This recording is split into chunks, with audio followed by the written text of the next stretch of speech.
Labą dieną. Jo. Čia dėl reisą skambinam. Taip. Šiandien reikia išvažiuoti 9. Vakare, ne? Taip.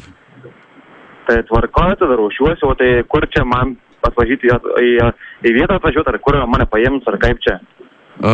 Iš Jurbarką. Iš vietos, ne? Jo.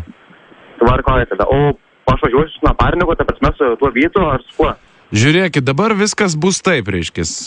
Į Portugaliją važiuosit, Jo. bet reikalas yra toks, kad į priekį nuvežant reikės dar pro Graikiją prasukti, nes reikia kai ką nuvežti.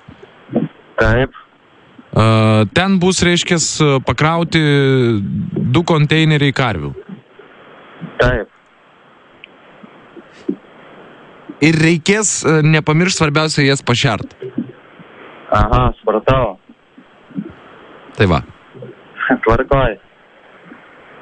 Ar viskas tvarkoja? Taip. Tai va, tai kelintą būsit? Tai vakare 9, kaip sakyt. Bet jūs gal atvažiuokit truputėlį anksčiau, nes apmokysim jūs. Aha, gerai. Kaip pašert karvės? Jo, parodysim, ką jos mėgsta ir taip toliau. Aha, supratau. Tai va.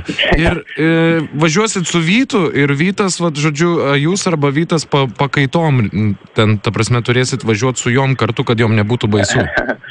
Jo. Tvarkoj. Kodėl jūs juokitės? Ai, geras bairis, hebra.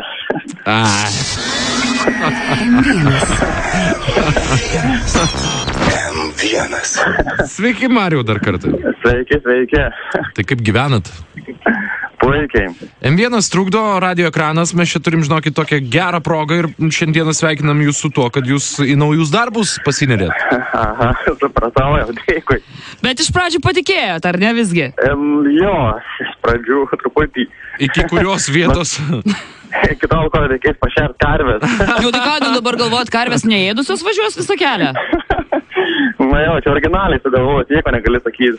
Bet tai ta prasme, tai, kad reikės vežti karvės, nepasirodė keista, ne?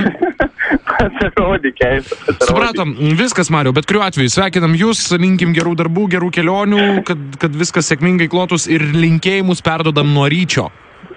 Ai, dėkui labai tada. Viskas, geros dienos, iki. Jo, iki.